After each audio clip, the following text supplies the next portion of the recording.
Admit everyone.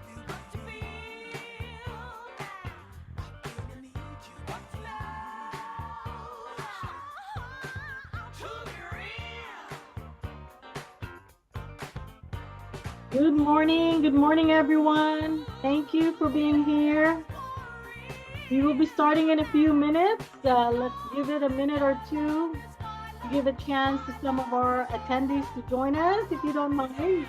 For the meantime, please share your name in the chat and let us know something that you are looking forward to during Change 2024. Welcome, everyone.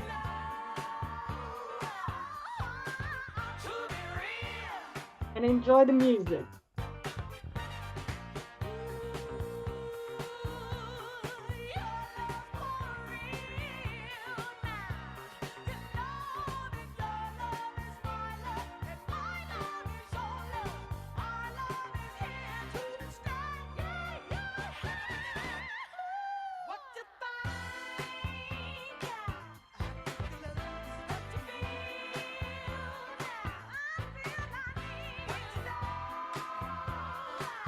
Good morning, Vanessa. Good morning.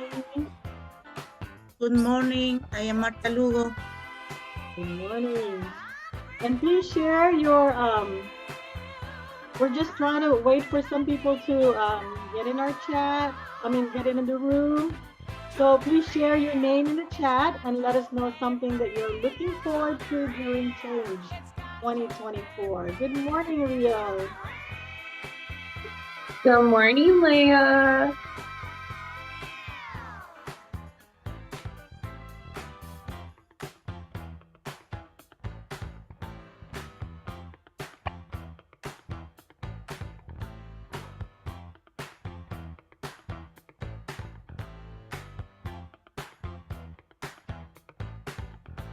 All right, we're gonna get started. I'm sure people will keep coming in. So we're gonna go ahead and get started.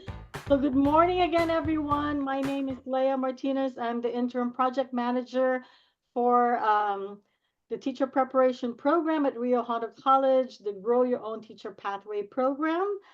And we're so excited, of course, to have you with us bright and early this Saturday.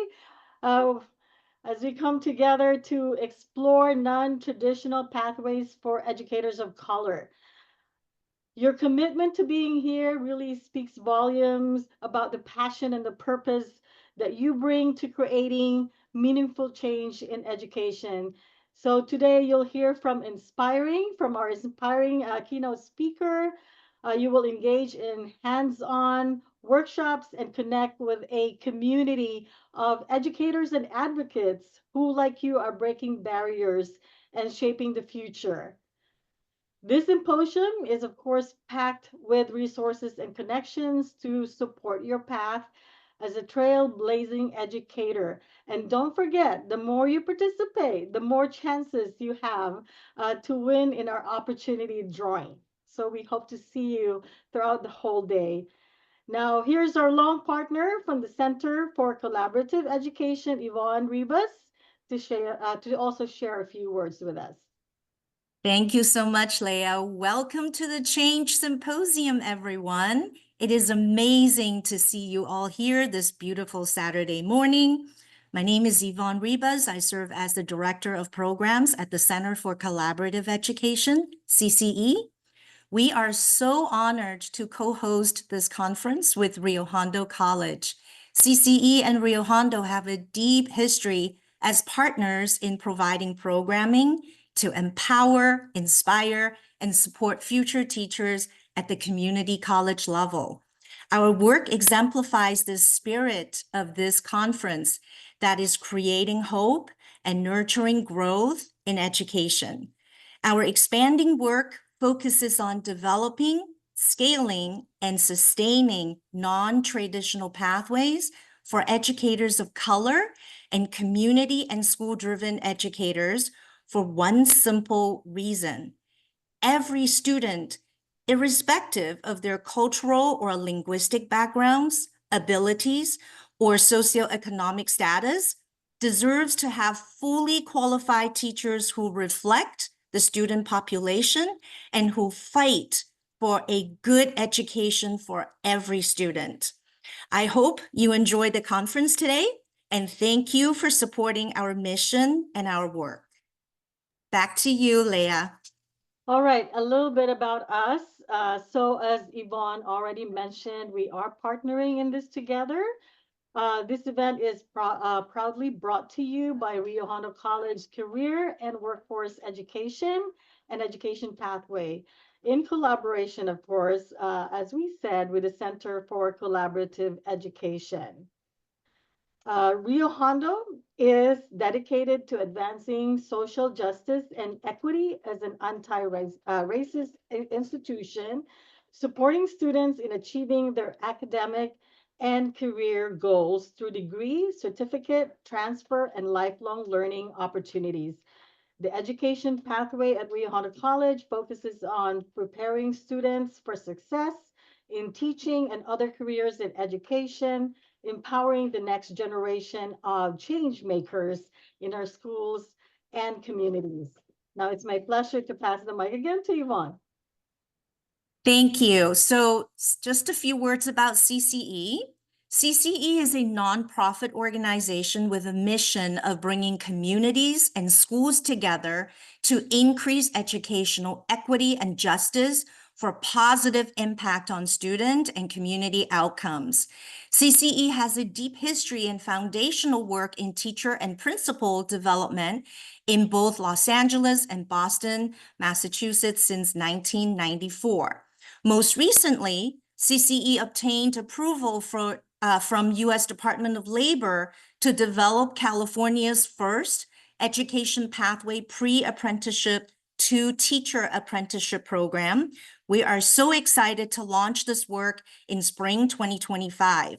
Our current work in the Grow Your Own Teacher Pathway program in partnership with Rio Hondo, Cerritos, and West LA colleges is funded by the U.S. Department of Education. Our programs aim to address the critical teacher shortages and develop a diverse teacher workforce through a community-based approach for equity, empowerment, and excellence for our program participants and the communities we serve. We're also very grateful to have partnerships with most of the regional CSU and UC campuses, as well as partnerships with the community colleges' numerous feeder school districts. Together, we're committed to building non-traditional pathways for educators. Back to you, Leah. All right, we're ready to introduce our keynote speaker, Yvonne Tran. Oh, we're gonna go audience agreements first. Yeah, no, actually. don't worry. I'm ready to jump in. Hello, everyone. My name is Nicole Reynolds, and I am a program associate for the Ed Pathways field at CCE. And I'm just going to take us through some quick audience agreements and a grounding statement. So as you participate throughout the day, we ask that you don't interrupt when any of the facilitators and especially our keynote are speaking. But if you do have questions, feel free to put them in the chat. We'll be watching. It's advised to be interactive. So like we said, we want to know what you're thinking throughout. We have eyes on the chat at all times. So if you ask something, we'll be sure to get it to the appropriate party. And of course, please mute yourself. We know that you're all joining us from your homes. You might be in a vehicle. You might be cooking some breakfast. So just so that our facilitators can focus and stay tuned to their presentations, we ask that you remain on mute until we ask that you come off.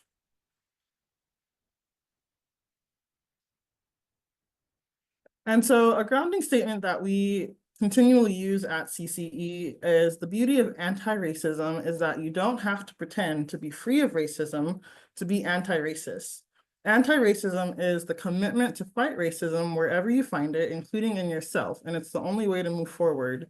And you might be thinking, what does that have to do with this conference? And it's a very broad statement that says we don't have to be free of bias to strive for equity, right? Instead, we recognize the importance of examining and challenging biases, not only within ourselves, but within our classrooms and our institutions. And overall, that's how we can continue to move forward together.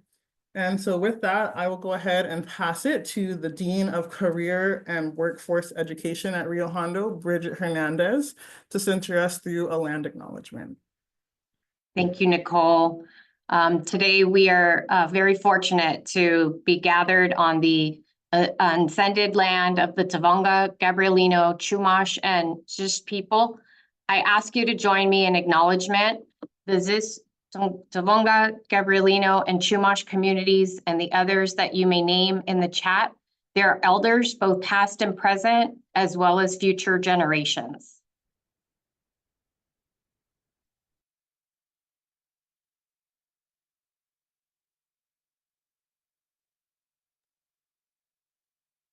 Thank you, Bridget. And so I'm not the keynote speaker, but I am introducing our keynote speaker. So Dr. Paulo Magalhães. Dr. Paulo Magalhães is a proud Anaheim native, is a dedicated advocate for expanding educational opportunities and breaking barriers for underrepresented communities. With over 20 years of experience, he has taught ethnic studies and U.S. history and is currently a tenure-track assistant professor at Cal State University, Los Angeles. In 2016, he was named one of Orange County's top 25 teachers by OC Parenting Magazine. So we are so excited to have Dr. Paulo Magalhães speak with us. Please give him a warm welcome and take it away. Thank you so much, Yvonne, for that introduction. And thank you so much to the organizers of this event for inviting me. I'm so excited to be here today. So let me share my screen. Can I get a thumbs up if you could see my screen? All right. All right, so yes, my name is Paulo Magalhães, and I am from the Philippines. I am a 1.5 generation Filipino-American. I immigrated here in 1981, and I am a professor of education at the College of Education at California State University, Los Angeles. I'm also a board member here in my community. I live in Anaheim, and just thank you so much for allowing me to share my journey. I always start with, this is actually not my mom, right? This is my mother. She actually was here in the United States going to nursing school. Right after she had me, she went to the United States to seek a better life for us. And then 3 years later, she would later bring me, my sister, and my dad here to the United States. So I always honor all of my presentations with my mother, because if it wasn't for her, I would not be here. The picture of me in the bottom left is my yaya. I was actually raised for the first 3 years of my life by somebody else. And that's where I'm from. I'm originally from Concepcion, Tarlac in the Philippine Islands. And I'm an immigrant. And all of my family are immigrants. I have 10 aunties and uncles from my aunt's side, from my mom's side, and 10 uncles and aunties from my dad's side. And we came here primarily through the medical field and through the military, right? So how did I become an educator, right? It's weird because all of my aunties and uncles are either military or nurses. Raise your hand if you know a Filipino nurse. But all of my cousins, all of us were in education, right? And it wasn't expected, for us to be in the field of education. But it is so important that representation amongst all ethnic groups are in schools today. I'm going to skip over all the way to junior high or middle school. This is where Benjil Alsadbar, he's a researcher in Filipino American studies, says that for a lot of Filipino Americans, this is where you start to gain your ethnic group consciousness. And this is the time where I actually started to date, right? I started to learn about other Filipino Americans. I started to see myself in my middle school. But then I also started towards a path of destruction. What do I mean by that? At junior high, I was already exposed to, drugs, gangs. And this is the 90s, y'all, right? It was a huge time for Filipino gangs. And by the time that I reached high school, I was actually jumped into a Filipino gang. 1 minute, 10 guys. And for the first 2 years of my high school experience, I was actually in a Filipino gang. But continuing on to the research of Al-Saibar, the gang scene kind of died out towards the end of the 90s, right? A lot of us were like, what the heck are we doing, right? I remember being shot up. I remember when I left the gang, it was in Cerritos. We were at a football game at GAR, and we were literally shot at, right? Leaving the parking lot. And I was just like, what am I doing, y'all? And a lot of us, ended up leaving the gang culture and moving into the party scene, right? So I was part of a party crew. The last 2 years of my high school experiences was actually throwing parties, right? This is back in the days when it wasn't on Instagram or TikTok. We would literally wait after clubs and pass out flyers to folks to come to our events, our underground events. And these are some of the flyers that we had promoted. We were also really big in the car culture scene. In fact, my older sister Jody was an import model. So this is just part of my experience in high school, right? By the time that I reached my senior year, I remember one of my uncles asking, what are you going to do when you grow up? What are you going to do after high school? All of my cousins were going to universities, and I had no idea, right? I looked at my transcripts, wasn't even close to getting into college. In fact, I had a 1.87 grade point average by the time I graduated high school. And it was at a time that I think the term y'all use is ghost, right? I kind of ghosted my friends, and I started to hang out with different groups. I started to kind of blame my education on my experiences. I started to lighten my skin, right? It was really a big thing for Filipino Americans, and it still is, sadly, to lighten your skin, right? Put clothespins on your nose so that you, look more American. And I did graduate, but I was very lost in who I was in form of my identity, right?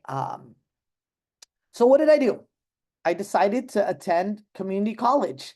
I attended Cypress College, and this is where I continued to explore a variety of different experiences. I started to surf. I started to go to raves.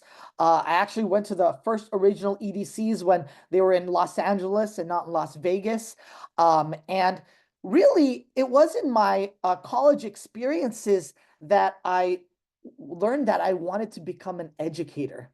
Now, real quick, when I was in community college, when I tested, I don't know if y'all test students during their first years, their placement test. I was actually placed in the lowest possible English, the lowest possible math, and it just continued to make me just blame my culture and my identity, gang culture, party culture on why I was such at a low level in college.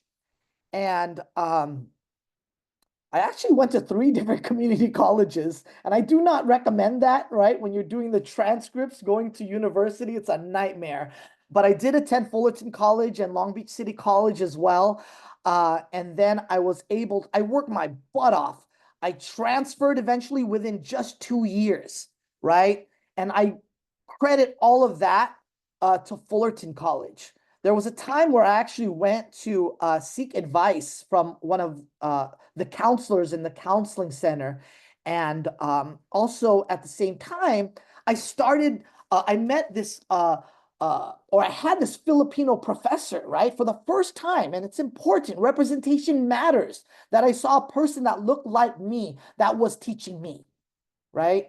And I was just like, wow, maybe teaching might be my pathway. Maybe teaching might be my calling, right? I love doing this. I didn't like it, in high school because I never saw myself in the curriculum.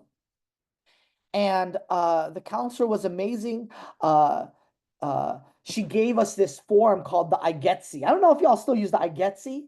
Do you use the IGETC still? And she was like, this is all you need to take, right? To transfer to Long Beach. And I was like, okay. So I just check marked everything. And within 2 years, I would transfer to Cal State Long Beach to get my degree and my teaching credential.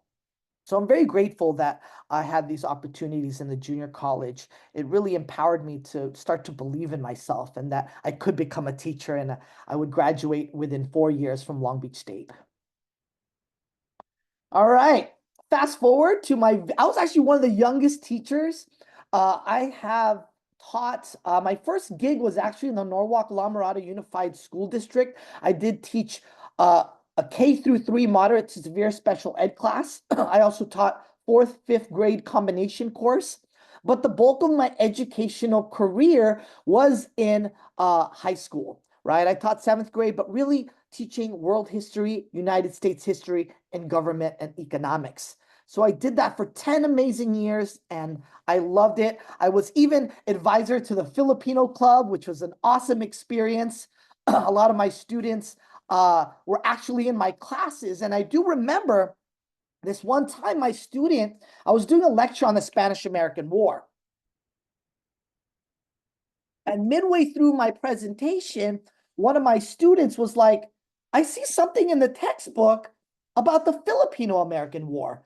You didn't explain that to us, Mr. McAllis. Can you share some things? Didn't know.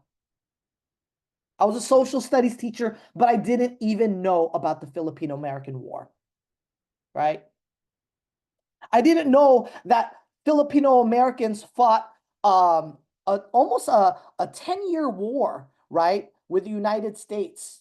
And I didn't know about the Great Delano Grape Strike. I didn't know a lot about the farm workers. I didn't know that we were part of the Zoot Suit riots.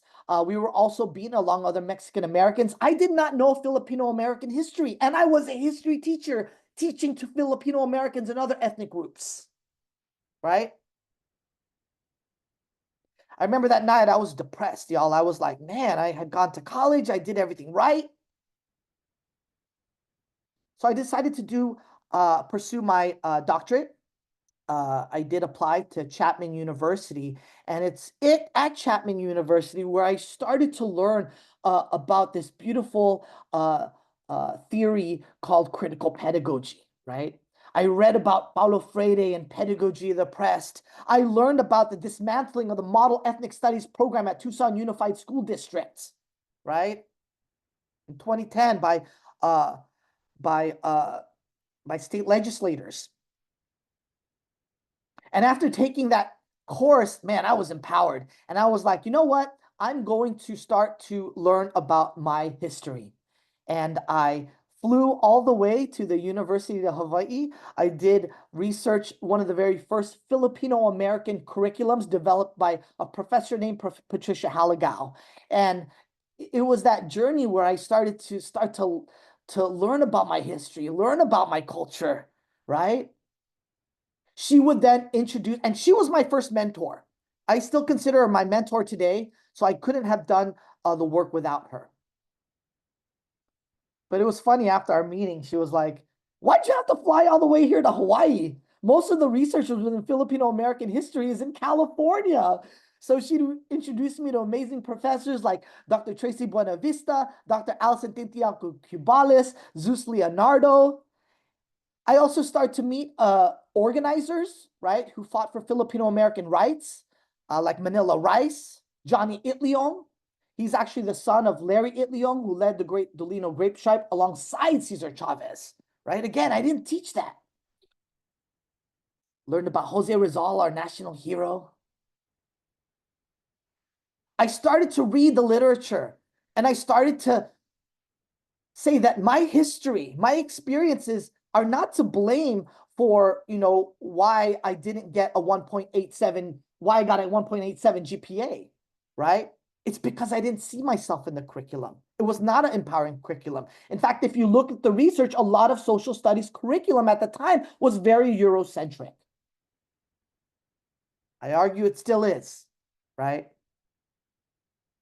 My journey to learning about Filipino-American history also brought me to the path of learning about my own history, where I was born, right? You got to know your history, right? You have to know yourself if you're to continue the work. And I just briefly want to share a quick story about my Lola. It won't be long, I promise. But that's my Lola, that's my grandma, right? And the thing that she has in her hand is actually her high school diploma. Right after she got her high school diploma, my lolo or my grandpa swept her off her feet. They took a bus to Angeles City and they got married. They eloped, right? I didn't know that story, right? But again, it's just a beautiful story. So if you're, and unfortunately, all of my grandparents are no longer here. So for those who are here on this Zoom meeting, please, or this beautiful event, please learn your family story. It is a huge part of who you are, right? It's a huge part of ethnic studies. I started to learn about pre-colonial Spanish indigenous histories, right? And I even got tattoos, and I'm still learning and unlearning, right? And with all this great knowledge, what did I do? I brought it to the classroom. After school, every Wednesday, our class, our club, the Filipino club, would then engage in Filipino-American history together, right? I started taking my students to universities and college events. We learned about the history of Filipino food and its influence on and the colonial influence. You have to provide spaces for your students in the 90s, and still today, the students, they love to dance. So we actually had an event, an annual event called Anaheim's Best Dance Crew. Who remembers America's Best Dance Crew? Okay, I see you, Yvonne, right? So we mimicked America's Best Dance Crew, and we had a challenge with all the Filipino clubs in the district called Anaheim's Best Dance Crew, right? It's a part of who they are, your students. We have to provide those spaces, right?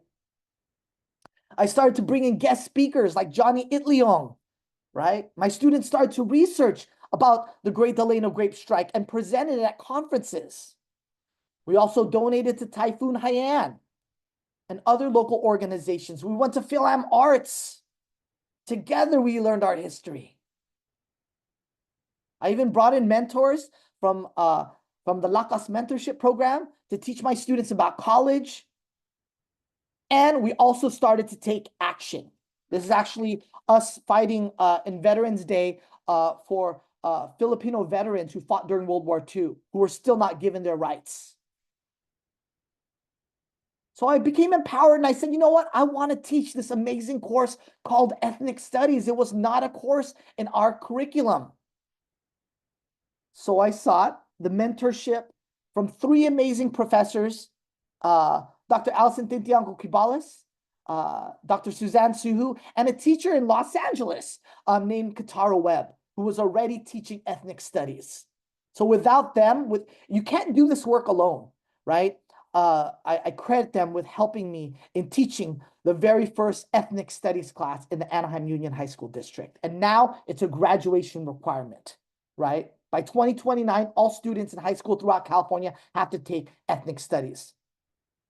And in the Anaheim Union High School District, students have to take it by 2026, right? So the requirement's actually earlier for the districts. So this is my beautiful class, my very first ethnic studies class, and I had a total of 45 students. That's a lot. Unfortunately, there was not one Filipino American in the class. It was that packed. A lot of students enrolled in it, but unfortunately, not one of my students were even able to attend it. So I had to tailor it to the student population. I had to learn more about Mexican American history. And again, I couldn't do this work alone.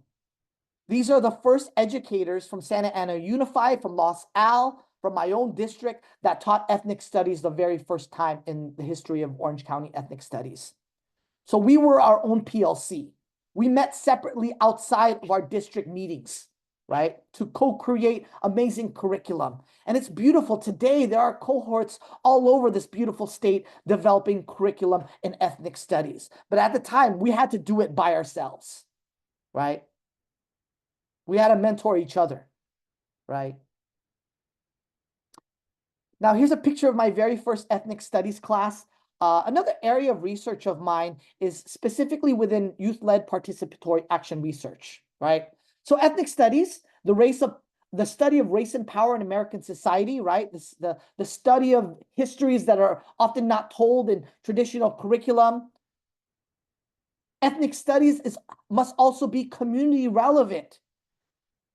One of my areas of expertise is in youth-led participatory action research. And utilizing this model called YPAR, me and my students could start to engage in real change throughout our own communities. It's about problem-posing issues within your communities and making change.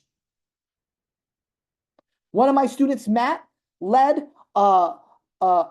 students to collect over 1,000 signatures, and they joined an organization called Orange County Communities for Responsible Development here in Anaheim, where they gathered over 20,000 signatures and got rid of short-term rentals in Anaheim. We've also fed the homeless and gave them, or the houseless, and gave them blankets, hygiene products. We've also fought against our corporate charter takeovers in our neighborhood public schools. We've also fought for hotel workers' rights here in Anaheim. A lot of my students' parents and their families actually work in our resort area. So we were just fighting for basic rights. We fought for day labor rights and for members in our community and our local Home Depots who are undocumented, to give them Know Your Rights information cards. We partnered with our feeder elementary school to do this. We fought for DACA, against school shootings, against Islamophobia. We even fought Wendy's. What? Why Wendy's? Because in Wendy's, they were serving slave labor tomatoes in their burgers. And we also fought for representation at the city council level and for Black lives. Now, real quick, in addition to being an educator and, I'm also a public servant in my community. This issue that we had with one of our neighborhood elementary schools and junior highs was against the charter movement, because they wanted to take over these public schools, and they were able to successfully take over Palm Lane, but we didn't let them take Ball Junior High. Led me to the path of believing that, if we are to make change in our community, I might as well do it as a public servant. At that same year, there was an opening to be on the local school board. So I did decide to run. I wanted to continue that fight, and I won. I actually have served the last 8 years of my career as a local elected official. I became the very first Filipino American to serve on the Board of Trustees in the city of Anaheim. But again, I couldn't do it without advice, without mentors. My mentors are and were Dr. Jose F. Moreno, who's actually a Chicano Studies professor at Cal State Long Beach, right? Former school board member Al Jabbar. And by the way, Jose Moreno was also a city councilman in the city of Anaheim. I also was able to do this amazing work with 2 school board members, one in Fullerton and one in Garden Grove. Again, you can't do this work alone. Walter Munitin and Jeanette Vasquez. And we were actually trained and mentored under this great program. I highly recommend it for those in your local communities. If you want to run for office, or if you know somebody, in the end of the day, not only do we need representation in our schools, right? But we also need representation in public office, right? We are the ones that need to make decisions for our communities, right? And educators are great to serve on school boards because you understand it, you work in it, you live it, right? Oftentimes, school board members aren't even in the field of education. They just use it as a springboard, right, to go into other offices, right? And that ain't right.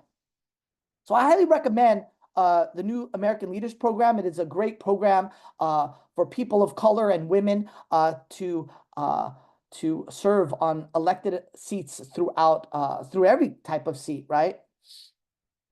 So I became the very first Filipino American school board member. I was even president during the pandemic.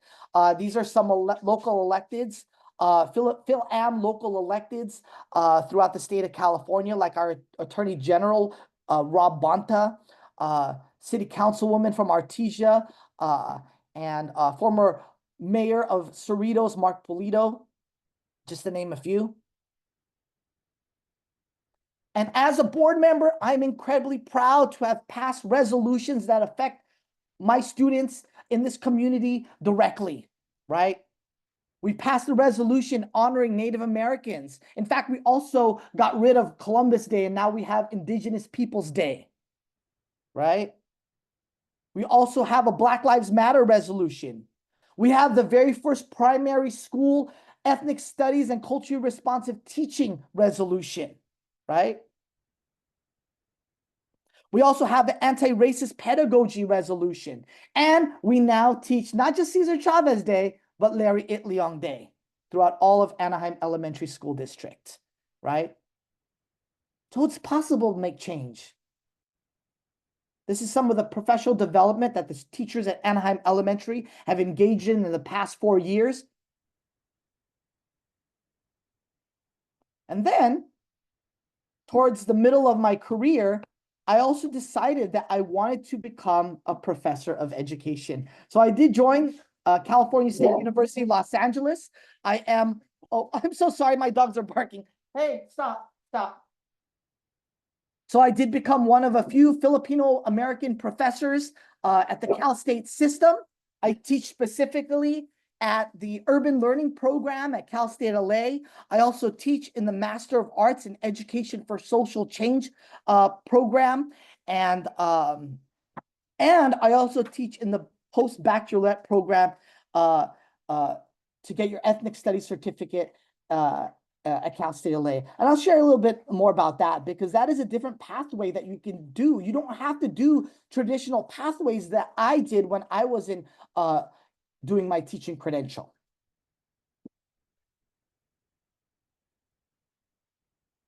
I also have a few publications. I did publish some work at UCLA, the very first Ethnic Studies Pedagogies Journal, and I do have a book chapter that I did write, co-author with Dr. Miguel Zavala, that you could find in the Handbook on Teaching Social Issues, the second edition.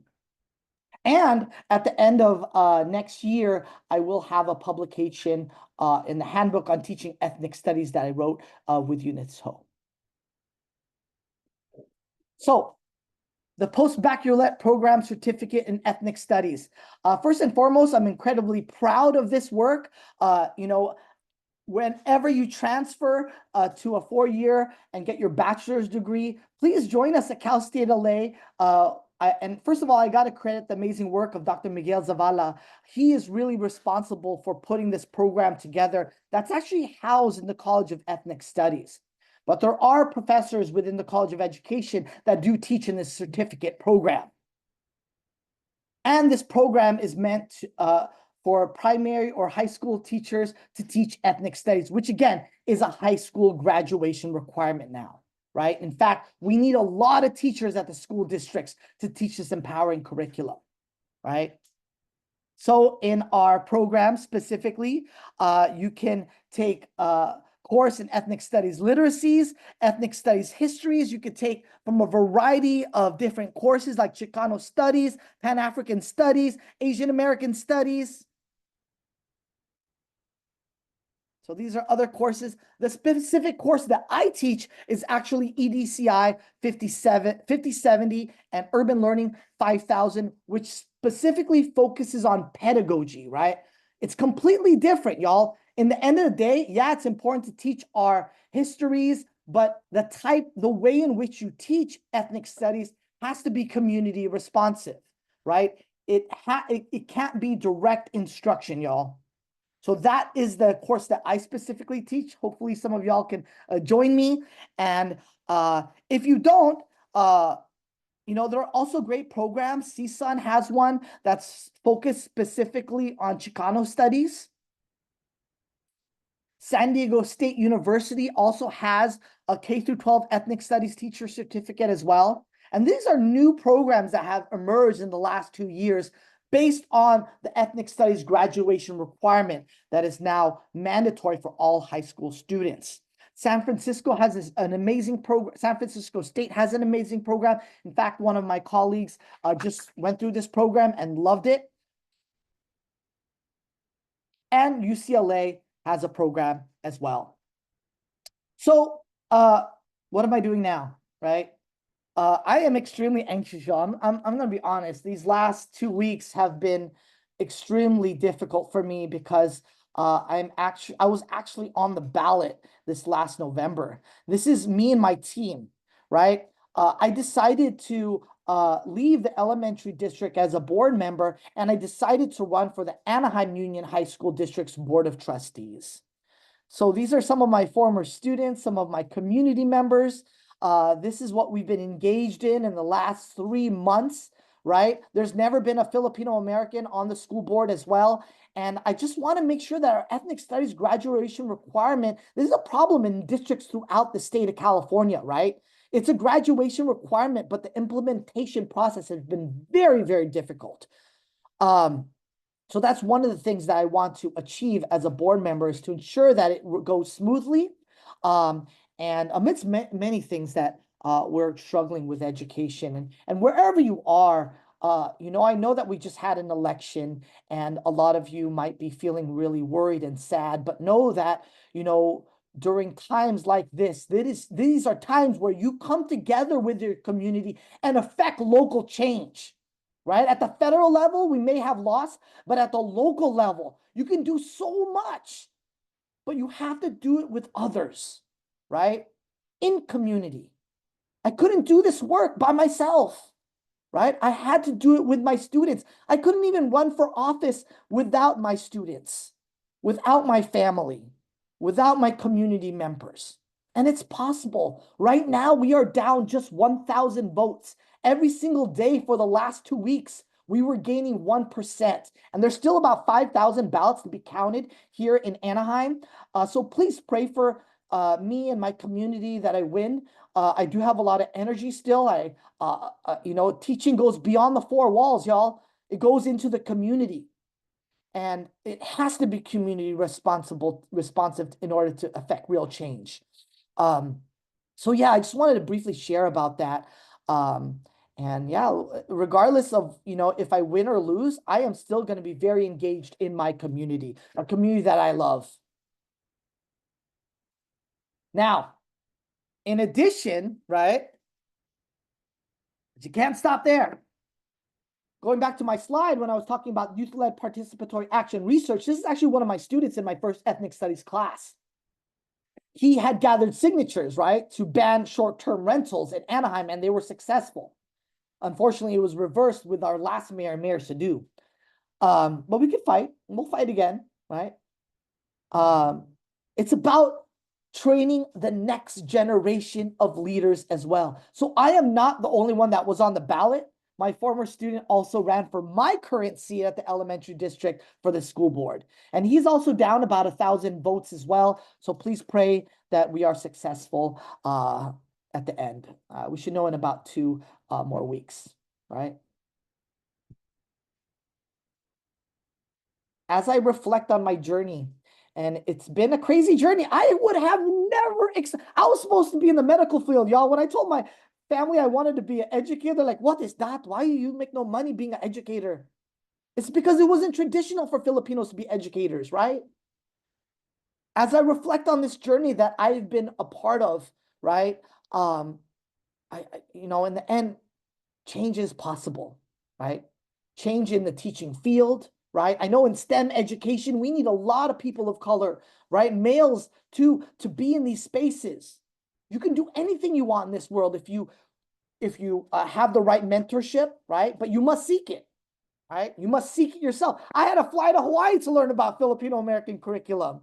Seek it, right? You must have allies. You can't do this work together. And you have to have community, right? You must do it in community with others, right? It is possible. And if you need help, reach out to me. Here's my contact information. Please take a screenshot, right? That's my Cal State LA email address. That's my school board email address.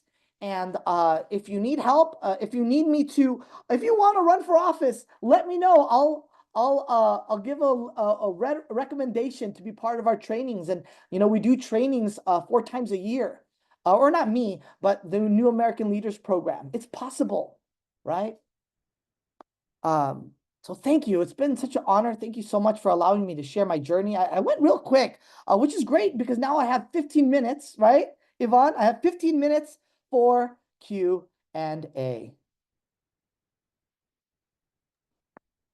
Yes, first off, yes, everyone. I just want to say thank you. You want to unmute? Thank you so much for an amazing, amazing keynote and sharing your story and experiences. Super inspiring. I know we had some questions. I know Nicole was keeping track of them in the chat. If you have some Okay. more, feel free to throw them in, but maybe Nicole can share some of the questions that came up and Okay, let's then do it. Dr. McAuliffe can try to answer some of them. Definitely. So the first question that came up was from Suzanne Buffy. They asked, with the most recent legislation by the governor, how are we training for ethnic studies in schools without a Chicano studies degree? How can I access those trainings? And she also provided her email, which we will get to you. Yeah, absolutely. You know, the Los Angeles, first of all, where are you at? Right? Because there's trainings all over the state, right? In fact, there's even people, and I'm gonna be honest with y'all, be careful of the trainings you go to. Whenever there's policy, someone always wants to make that money, y'all. Look up that person who's doing the training and see if they're actually within the field of ethnic studies. The sad reality of ethnic studies is a lot of the people doing these trainings don't even have a background in ethnic studies. If they are not talking about race and power in American society, if they are not talking about having hard conversations, then it's just multicultural education. Sprinkle a little Filipinos this month, sprinkle a little Vietnamese history, a little African American history month. That ain't ethnic studies. I mean, it's a part of it, right? So I highly recommend the Los Angeles County Office of Education, the Association for Raza Education, the People's Education Movement. What else? Recommendations. We at Cal State LA have a summer institute, right? That we do every summer. Right now, there's a training at the National Association for Multicultural Education in Anaheim, right down the street. Long Beach Community College will have one in April. It's called the Ethnic Studies Pedagogy's 5th Annual Summit. Man, just look them up. There's a ton of them. And just remember my advice. Make sure they actually have a background in ethnic studies. They're trying to water it down. I'm sorry. That's just the reality of ethnic studies today. They're watering down our curriculum. We can't let that happen. Thank you. Your second question that came up in the chat was from Rio Medina. How do you prepare students for various roles they may play once they become educators? How do we prepare our students once they become educators to have various roles? Is that the question? Yeah. Right. How do you prepare students for the various roles they That's a may great play question. once they become educators? When I first became a teacher, right, I had a lot of educators. And by the way, I taught in the high school that I attended, right? So it was really weird for a lot of teachers to see me in my own high school. They were like, what the heck are you doing here? I'm not going to lie, y'all. Some of the teachers, some of the people that I had worked with, you know, it wasn't a great experience, right? In fact, sometimes I would also be, and it's intentional after it happens the third time, right? When they say, are you supposed to be here? Like I'm making copies and they're like, are you supposed to be here? I'm like, yeah, you know, because they thought I was young and I was young. But after a few times when they kind of, you know, it's like ageism, right? Just because you're young. And, you know, when I first started teaching ethnic studies, I also, I was discriminated a lot on, right? People don't like change. First and foremost, when you are young and in the field of education, sorry, my dogs are doing all this crazy stuff. Whenever I'm on Zoom, they know that I'm busy. So they always do all these crazy things. Join committees, start any opportunity that's given to you when you see them online, right? Sometimes you may feel intimidated that you could take on a role like that, but no, you have to participate in as many things as possible within your school site, right? The beautiful thing now that it's 2024, there's a lot of opportunities, a lot of grants that are allotted to folks like us who can lead in teaching various courses, and also work with your union, right? It's about being in collaboration, be a rep. Again, you have to go beyond the four walls. You can't just teach from 8 to 2:30, right? So you'll see it. It'll exist. Just participate. The first 2 years is going to be difficult because, you're getting tenure, right? You have to be strategic, right? And the end of the day, sometimes in some spaces, they want to push you out, and they'll find ways to push you out, right? So you have to be strategic the first 2 years. But after tenure, start joining committees, start joining different organizations, get involved, and then speak up, right? In every space you have. Did I answer your question? Yes, you totally did. I appreciate you so much. Thank you. You're welcome. Paulo, are you ready for the next one? So Jonathan Ortega asks, how do we address and tailor education to children whose cultures we are not familiar with? Remember when I was sharing that I started to teach my first ethnic studies class? I didn't have one Filipino, right? And throughout my PhD program, I had researched everything and anything about Filipino American curriculum. So I had to, and this is a different time, right? I had to seek the knowledge from other ethnic studies teachers. I had to attend conferences. I had to attend summits, right? I had to unlearn a lot of things because when I was doing my bachelor's degree and my undergraduate degree, a lot of the ways in which social studies education was very Eurocentric. At the time, I had to seek it for myself. But now there's amazing conferences, summits, programs where you can get this curriculum. I also recommend going to the Liberated Ethnic Studies Model Curriculum. They have amazing curriculum that's already designed. All you have to do is download it. They have PowerPoints. It's aligned with the ethnic studies standards. And just be in community with others who are doing it. Again, there are great community organizations in Los Angeles, right? The People's Education Movement, ARE, they're there in LA. There's actually more in LA than here in Orange County, right? So I wouldn't be doing what I'm doing if it wasn't for educators who started that work before me in LA. And acknowledge them, right? Acknowledge that they were the first. Knowledge is seeking, yep.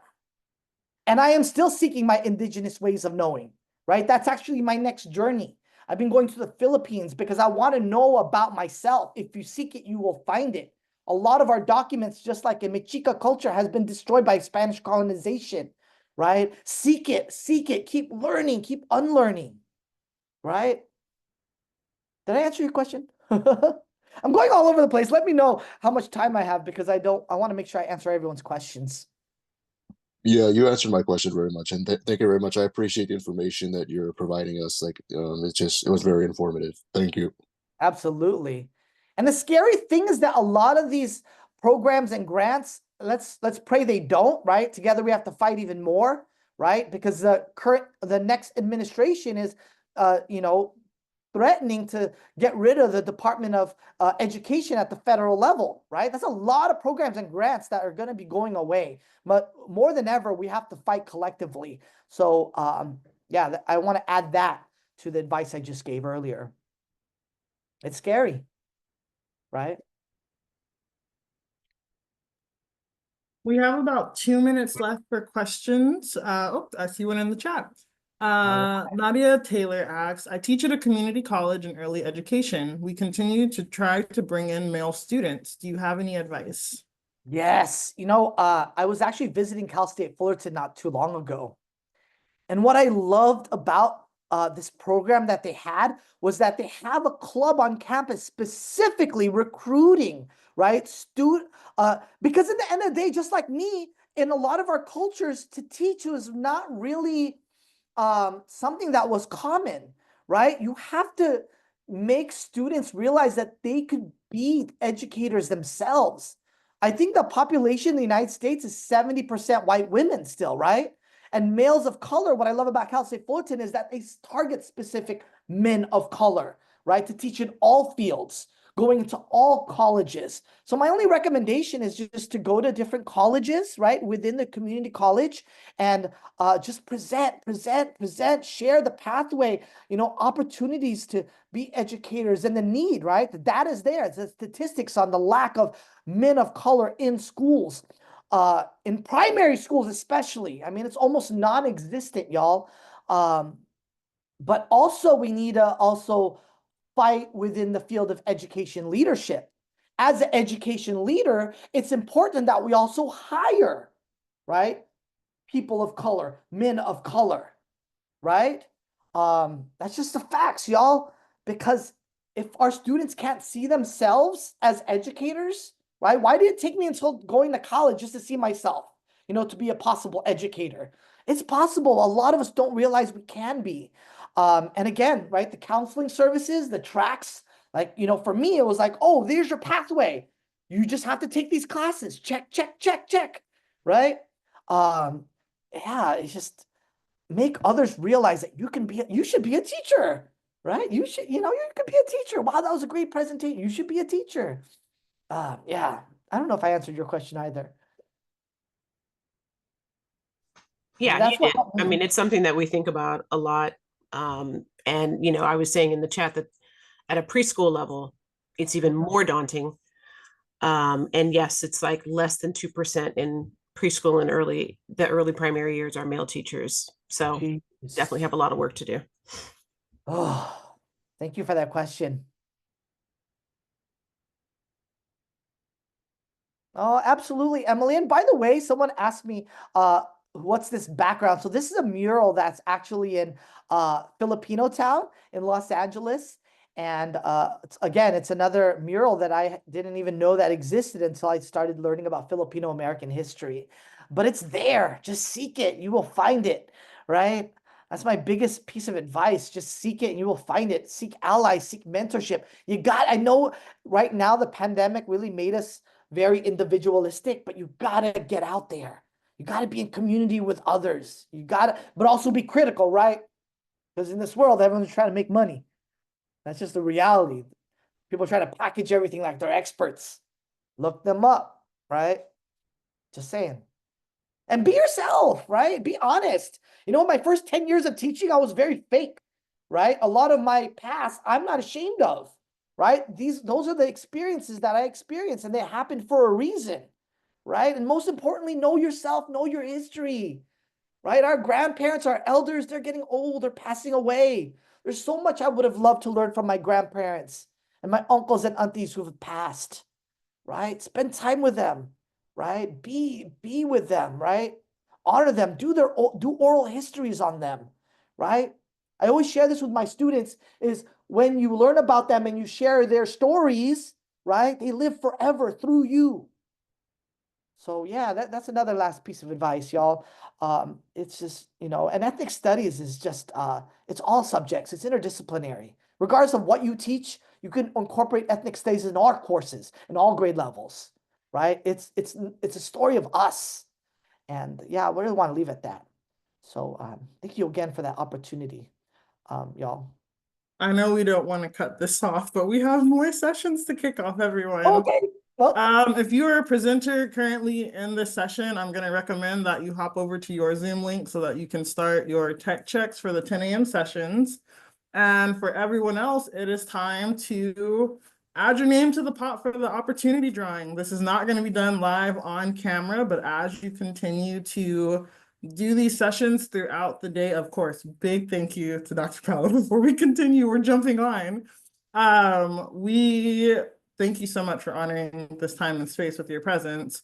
But everyone, if you can scan this QR code, should you wish to join, the more participation that you have throughout the day, the more chances you have to win.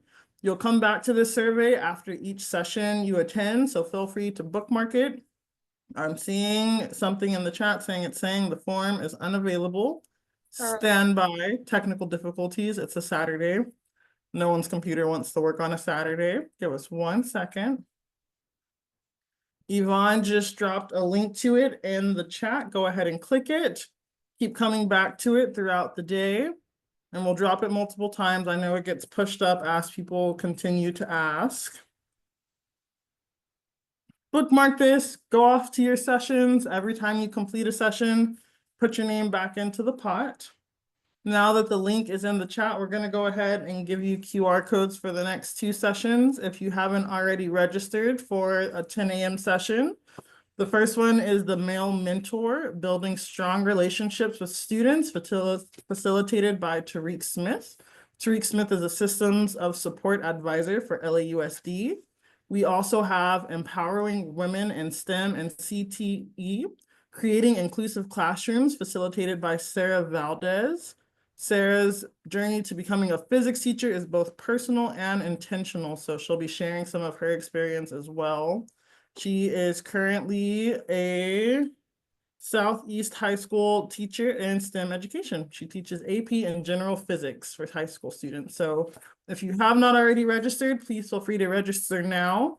Once your name is in the pot, feel free to prepare for your next session, get some water. As always, thank you all for your participation. We know it's a Saturday, it's early. Coffee is probably needed, but we are so excited to see you in the next 2 sessions. Thank you everyone for coming.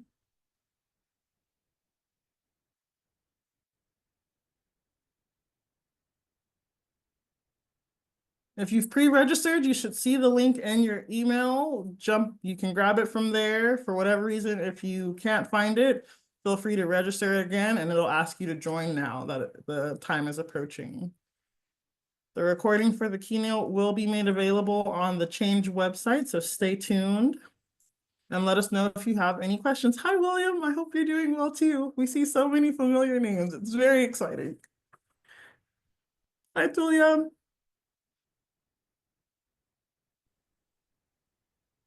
I hope you're doing okay, Nicole. Well, we're doing lovely, William. Good, It's so good. wonderful to see you. It's been a while. It has. We'll have to catch up soon. Don't worry. Good, good, good.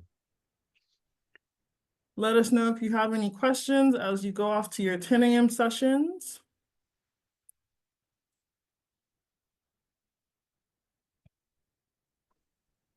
Hi, excuse me, I have one question. Of course.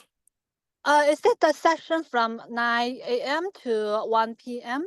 So the duration of the conference is from 9 till 1 today, but there's sub-sessions. So let me get you the link to the flipbook. What happens is any of the sessions you'd like to attend today, you have to actually register for each session. Oh, I only this one. No, So that's okay. I need to That's I need okay. to register for the different one so I Yes, can so have you'll the register for each one that you're interested in attending. so I can have the different link, right? Yes, let me put the link in here right now for you. Okay, could you help me? Bruce has sent me, please. Yes, of Send, course. So on this link right here, you'll see big register now buttons next to each of the sessions. You just gotta click that red circle and it'll take you to the Zoom registration page. Oh, okay, great. Thank you so much. I got it. Thank you. Of course, see you soon. See you. Bye.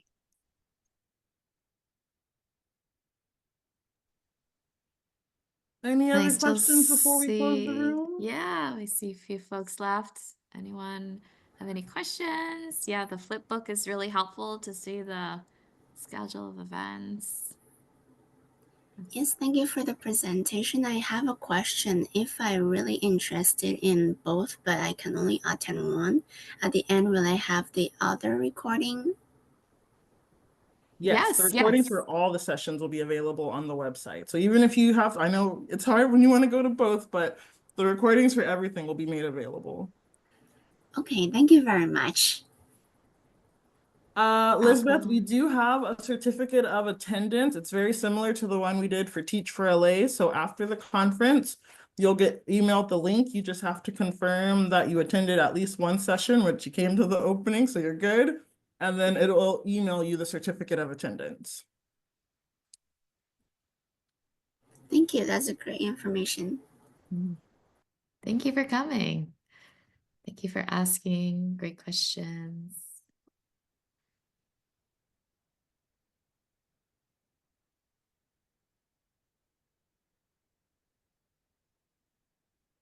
last call for final questions, everyone. We have to close this room and open the next sessions.